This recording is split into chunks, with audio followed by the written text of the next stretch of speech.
Hello, everyone, again. So far, we've been reading this story, Jack, and what was the name of the story again, Miss Callier? Jack and Um, the Cake? Clever Jack takes the cake. Clever Jack takes the cake. So let's do a quick little review of the summarizing of what's happened so far in the story. We know that Jack decided he wanted to make a birthday cake for who? For the princess was turning 10, and so they sent invitations out to everybody in the realm or everybody in the town that they lived in.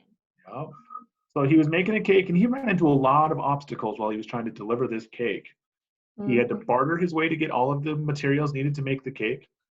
Once he got it made, he ran into some crows, and the crows ate the what, Mrs. Callier? Crows ate the walnuts that were on the cake, so Jack Yeah. used the walnuts to spell out "Happy Birthday, Princess," and so the crows ate that. What did he have to give the troll so he could cross the bridge and the troll wouldn't crush him with his club? The troll was like, "No, you can't cross the bridge." And so Jack said, "Well, okay, I'll give you half my cake if you let me cross." And so the troll was like, "Okay, fine." So the troll let him go. And then he ran into a old gypsy woman and a fancy looking bear, and the bear started dancing, which I don't know about Mrs. Callier, but I thought that was the funniest part of the story. So That was really funny, yeah. and when he put the cake down, the bear gulped it up and ate the rest of it, all except for what? All except for the big succulent strawberry. So all he had left was a strawberry. So let's see how Jack is going to finish out this birthday cake for the 10-year-old princess. Mm-hmm. And holding the strawberry proudly before him, Jack continued on to the castle, across the drawbridge, through the fortress walls, straight toward the courtyard. What a sight! There, smack in the center of all the merry festivities, sat the princess on her velvet throne. A long line of guests stretched before her. One by one, they presented her with gifts, each more fabulous than the first. But even the most magnificent treasures did not seem to interest her highness. More rubies, she said with a bored yawn. How tiresome. Another tiara? Huh, how dull.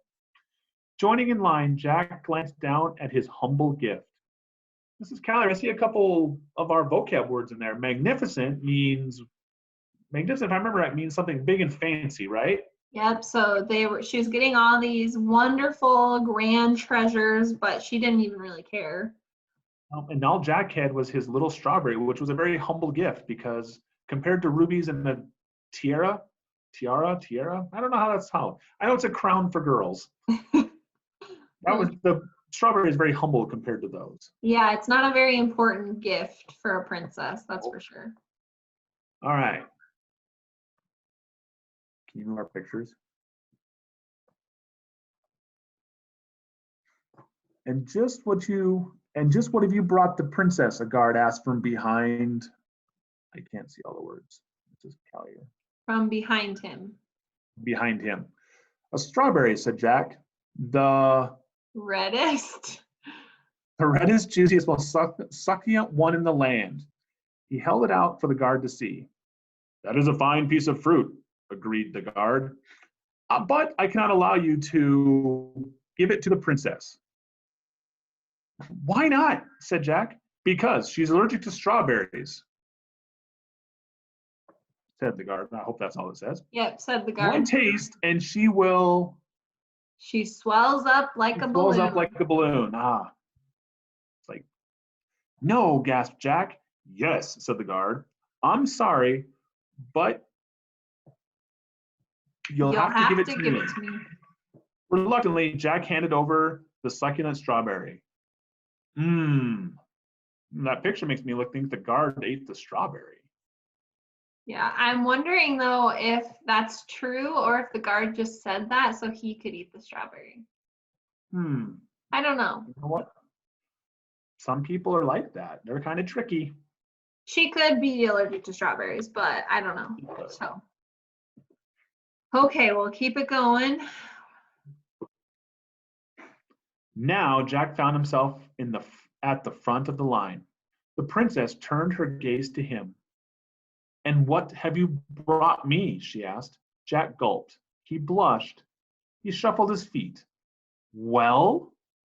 Jack took a deep breath and knelt down before her. Your Highness, he began, let me explain what happened. and he told the princess about trading for the ingredients to bake the golden sweet cake just for her. He told her about the swirling storm of blackbirds, the wild-haired troll, and the dark, dark wood. He told her about the old gypsy woman and her concertina, and the bear who loved to dance but hated fruit. And in the end, said Jack, I still had the succulent strawberry, but the boy sighed. You're allergic to strawberries. He waited for her to yawn, so the guard ate it, he concluded. We totally forgot about the dark wood, didn't we, Mrs. Callier? The dark wood. Oh yeah, when Where the he had wind to was light all the blowing. candles so he could try That's to make right. it true. Yeah. That's right. It's hard to remember every important detail, but It is. The princess laughed and clapped her hands in delight. A story, she exclaimed, and an adventure story at that. What a fine gift. Then the princess rose from her throne and proclaimed, time for birthday cake! And my new friend Jack shall have the honor of cutting it. So, in the end, what did the princess want for a gift, Mrs. Callier? What do you think she wanted? well, I think she just wanted a more unique gift. I mean, I don't think she was expecting to get a story, but I think that was more than she could ever have hoped for, because normally she gets all these grand, magnificent things like the rubies and jewels and all this big expensive stuff and new tiaras and all those fancy things. But a story is a little more unique and a more genuine and thoughtful gift. I think she just wanted something from the heart, you know, a thoughtful gift. And that's not what Jack intended, but it ended up working out for him. So as we look at our question out at the bottom of the page, it's safe to say that the princess felt really impressed and quite happy with Jack's gift, because it was something unique for her. Mm-hmm. Not everyone else would just be bringing her fancy things that she could wear or give away for money. Jack gave her a story that she'd be able to tell forever. Now, I don't know about you guys, because some of you guys are a little young. Mrs. Callier, she's a little young for this. But as reading the story, it kind of made me think of a movie that I used to watch when I was younger, called The Never-Ending Story, about the little boy who was reading a book, and as he was reading the book, he ended up being in the story, and he got to meet a princess like that and gave her a gift. And I don't know if you guys remember that story or that movie, but this book made me connect with that. I have actually seen that movie before, so I know exactly what you're talking about, Mr. Karras. I didn't even think about that. I know, because remember when we talked about Juanita and the Beanstalk, we made the connection of Jack and the Beanstalk, and for me, reading this book made me think of that movie. So I was able to make a connection there to help me remember just a little bit more about what we were doing. Exactly. Okay, so somebody, who was the main characters? We had Jack as our first main character. Mrs. Callier, do you think we had any other main characters that possibly showed up in this book as we finished up? I think the princess would be a good one to add in there. There were lots of other characters along the way, but really Jack was doing everything for the princess, and then she ended up being a main person, especially towards the end of the story. So that's true. It's good to add that in there. Now, I know this doesn't have anything to do with what we're learning about, but what do we call other characters who aren't the main characters of the story? What are those guys? Like the troll and the gypsy woman and the dancing bear. What are those people?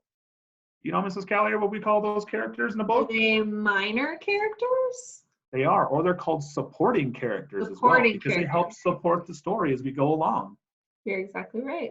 Because without them, all the funny and kind of mishaps that happened to Jack wouldn't have happened without all those other supporting characters. So. And without all those, he wouldn't have had the awesome story to tell the princess at the end to let her become his new best friend. Exactly. Wanted. What did they want in this story? Well, we knew that Jack wanted to get a cake for the princess. Did we have anything else that got added to this story about what they wanted, Mrs. Callier? Well, we didn't find out until the end, but the princess really wanted gifts for her birthday. We didn't find out what type of gifts she wanted until the end, but I think we could safely say that she wanted gifts for her birthday. That's true. And we could have maybe inquired about that or made a foreshadowing for that at the beginning of the story, because why else would the princess send out invitations to everybody in the land if she maybe didn't want gifts? That's true. Very true. Okay, But problem. what was the problem in the story? Well, we knew the first part of the problem was Jack had no supplies to make the cake. And I think if we read along, another part of the problem might have been him getting to the princess, right? So like the other characters like taking parts of his cake, is that what you mean? Like those Yeah. misadventures along the way? His misadventures along the way, that was another problem he incurred because he ended up giving away half the cake to a troll, the bear ate the other half, the guard ate the strawberry. So those were other problems he came up with that gave us the misadventures and the awesome story that the princess was able to have. So when he did make the cake, he lost most of it along the way.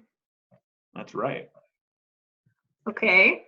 So what did they do to try to solve the problem? Well, we said that Jack bartered or traded to get supplies for the cake. So that was in the first part. The second part of the story, I think it's safe to say that what he did to solve the problem was he had to give away pieces of the cake so he could continue his journey. Pieces of the cake to get to the princess. Yeah. Okay. Now I know some of you kids out there watching us talk about this might be able to relate this to and also think a video game. I mean, as you go along in video games, you all have all these adventures you have to do to get to the end. Trying to keep it cool and new for you guys. How did this story end? Well, the first part ended with Jack only having the strawberry left for his cake. But in the end, this story ended with him meeting the princess and telling of the amazing adventure that he had to get to her. And she loved that more than she did the cake. So after he lost all of his gift, Jack told his story to the princess. She thought that was the best gift yet. I agree with that one. And I like how you almost used the word "twas." Like that was an old school, like 1800s English word. You could have. Yeah. So what do you think the story was trying to teach us? Yeah. Well, what do you think it was trying to teach us, Mrs. Callier? I've kind of given them the ideas the last couple times. I think it's your turn for us to hear your amazing thoughts on this. I think that all the stories this week are really trying to teach us something about, kindness and considering your options, but just being more thoughtful, I guess, and self-reflective. So I think while it's great to give gifts, sometimes the best gifts come from the heart or come from, experiences and sharing those experiences with others. So to me, the central message of the story is that gifts from the heart mean the most. I love that one. I love how you say that gifts from the heart mean the most, because I mean, let's face it, in our lifetimes, I think our parents might even agree that sometimes the best gifts that we give them are ones that we make ourselves that are super thoughtful.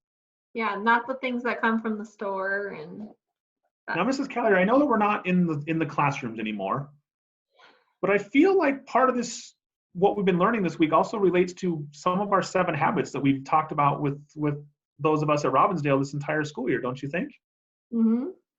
Like, which one of the lessons do you think this one was this week with the kindness?